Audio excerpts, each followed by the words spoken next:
حضرت ابراہیم علیہ السلام کی عمر مبارکہ 100 برس اور آپ علیہ السلام کی اہلیہ حضرت سارہ علیہ السلام کی عمر 90 سال تھی جب ان کے ہاں حضرت اسحاق علیہ السلام پیدا ہوئے۔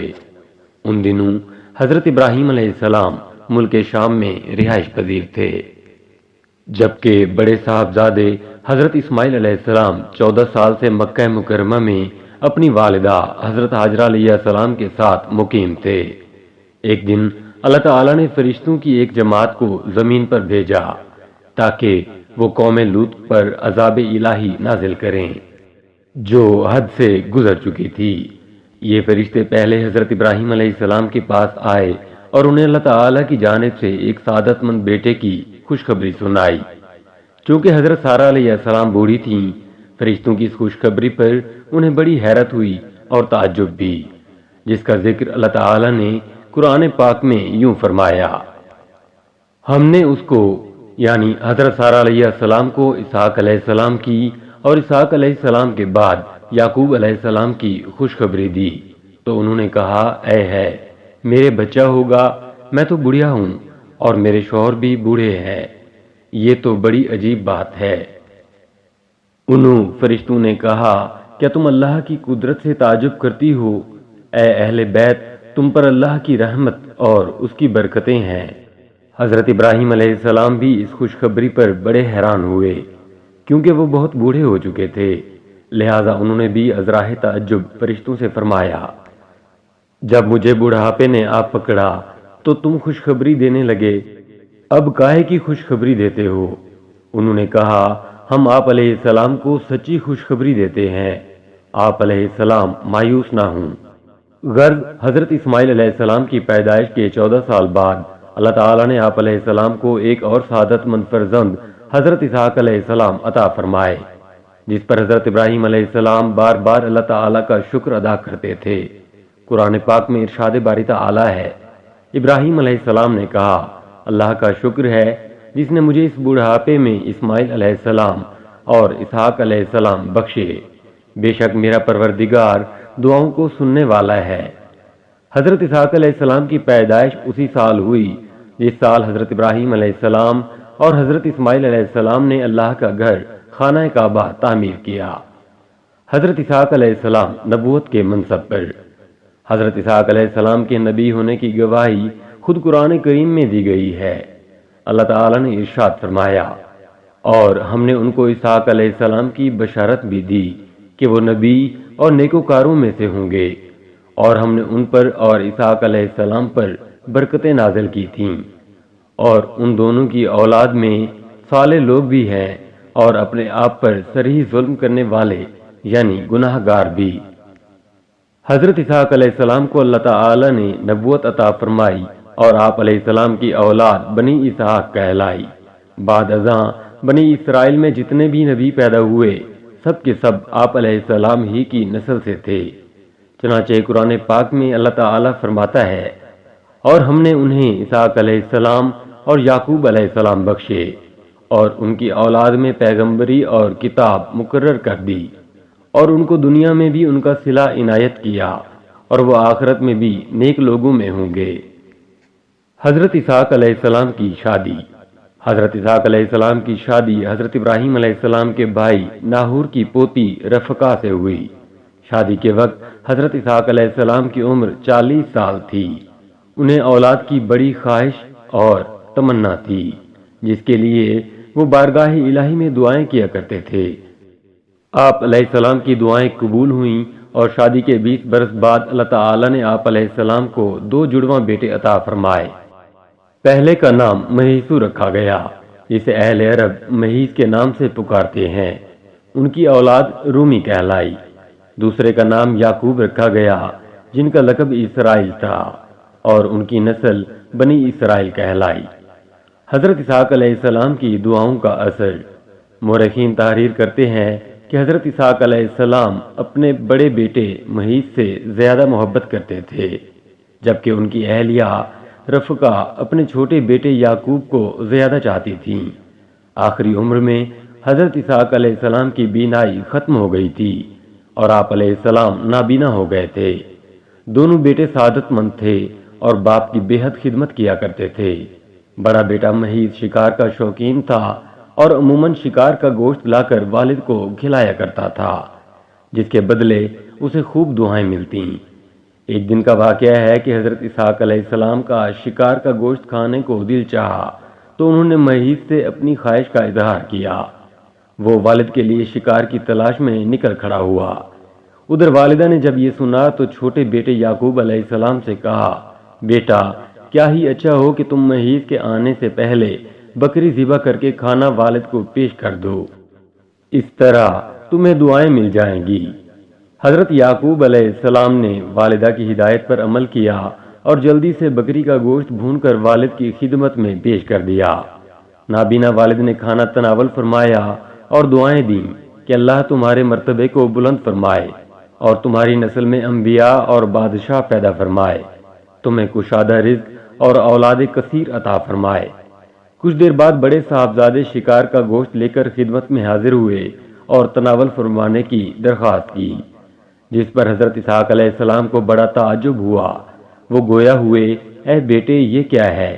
محیط نے کہا، یہ وہ شکار کا گوشت ہے جس کی آپ علیہ السلام نے مجھ سے فرمائش کی تھی۔ حضرت اسحاق علیہ السلام نے مزید حیران ہو کر فرمایا، وہ تو تم کچھ دیر پہلے مجھے کھلا چکے ہو۔ اب محیط کے حیران ہونے کی باری تھی۔ بولے، ابا جان میں تو ابھی شکار کا گوشت لے کر آپ کی خدمت میں حاضر ہوا ہوں، اس سے پہلے تو میں نہیں آیا۔ حضرت اسحاق علیہ السلام سمجھ گئے کہ وہ چھوٹے بیٹے یعقوب علیہ السلام لائے ہوں گے، چنانچہ آپ علیہ السلام نے محیط کے لائے ہوئے کھانے کو بھی تناول فرمایا اور اسے دعا دی کہ تمہاری نسل سرسبز و شاداب زمین پر خوب پھلے اور پھولے، ان کے پھولوں اور رزق میں اللہ خوب برکت عطا فرمائے۔ محیط کو اپنے بھائی یعقوب علیہ السلام کا سبقت لے جانا اور پہلے دعائیں لے لینا سخت ناگوار گزرا، اور وہ یعقوب علیہ السلام کے دشمن بن کر ان کی جان کے درپے ہو گئے۔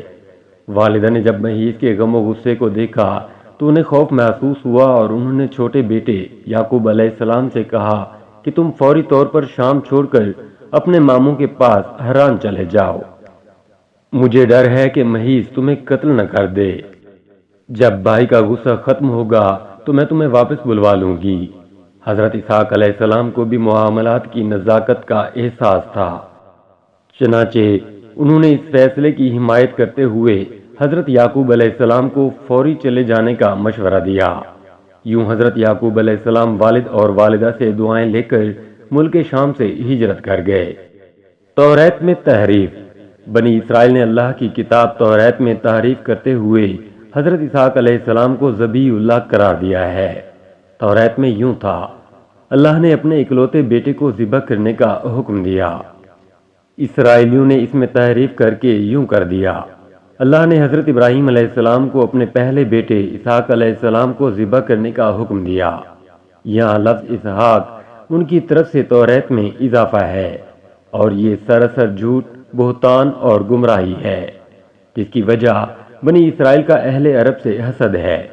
اللہ تعالیٰ نے جس وقت ذبح کا حکم فرمایا اس وقت حضرت اسماعیل علیہ السلام ہی اکلوتے بیٹے تھے۔ بنی اسرائیل اہل عرب سے اس لیے حسد کرتے ہیں کہ اہل عرب حضرت اسماعیل علیہ السلام کی نسل سے ہیں، اور ان میں سب سے افضل عظیم المرتبت اللہ کے آخری پیغمبر حضرت محمد مصطفیٰ صلی اللہ علیہ وآلہ وسلم بھی ہے۔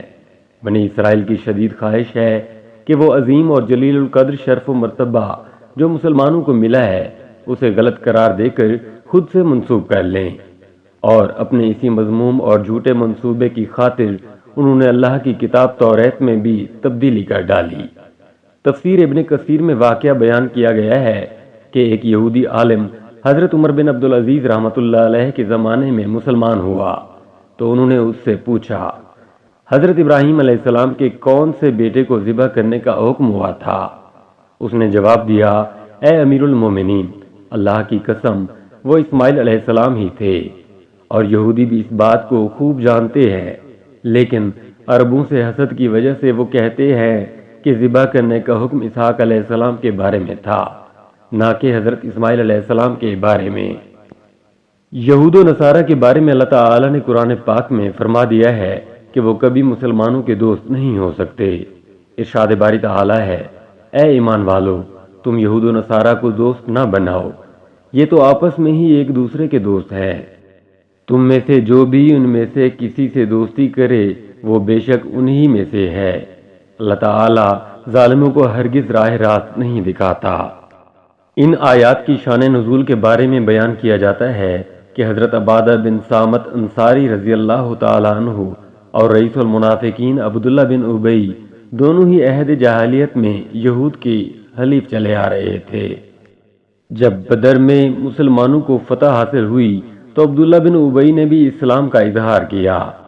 ادھر بنو قینقاع کے یہودیوں نے تھوڑے ہی دنوں بعد فتنہ برپا کیا اور وہ کس لیے گئے، جس پر حضرت عبادہ رضی اللہ تعالیٰ عنہ نے تو اپنے یہودی حلیفوں سے اعلان برت کر دیا، لیکن عبداللہ بن ابی نے اس کے برعکس یہودیوں کو بچانے کی ہر ممکن کوشش کی، جس پر اللہ تعالیٰ نے یہ آیات نازل فرمائیں۔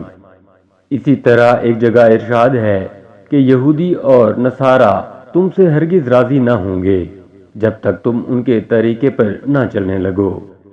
اور حقیقت یہی ہے کہ آج ہم نہ صرف انہیں اپنا دوست، ہمدرد اور خیر خواہ سمجھتے ہیں، بلکہ انہیں راضی کرنے کے لیے ان کے رہن سہن، کھانے پینے، اٹھنے بیٹھنے، لباس و اقدار کو اپنانا باعث عزت و افتخار سمجھتے ہیں۔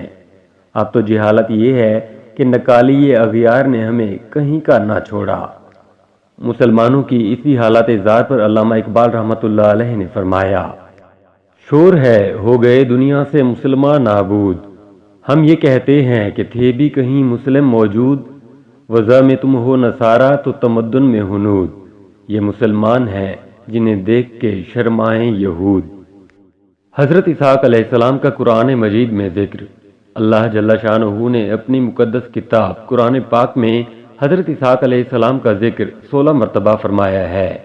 سورہ البقرہ کی آیات 133، 136، 140، سورہ آل عمران کی آیت 84، سورہ النساء کی آیت 163، سورہ الانعام کی آیت 84، سورہ ہود کی آیت 71، سورہ یوسف کی 2 آیات 6 اور 38، سورہ ابراہیم کی آیت 39، سورہ مریم کی آیت 49، سورہ الانبیاء کی آیت 72، سورہ عنکبوت کی آیت 27، سورہ صافات کی آیات 112 اور 113 اور سورہ صاد کی آیت 45 میں آپ علیہ السلام کا ذکر آیا ہے۔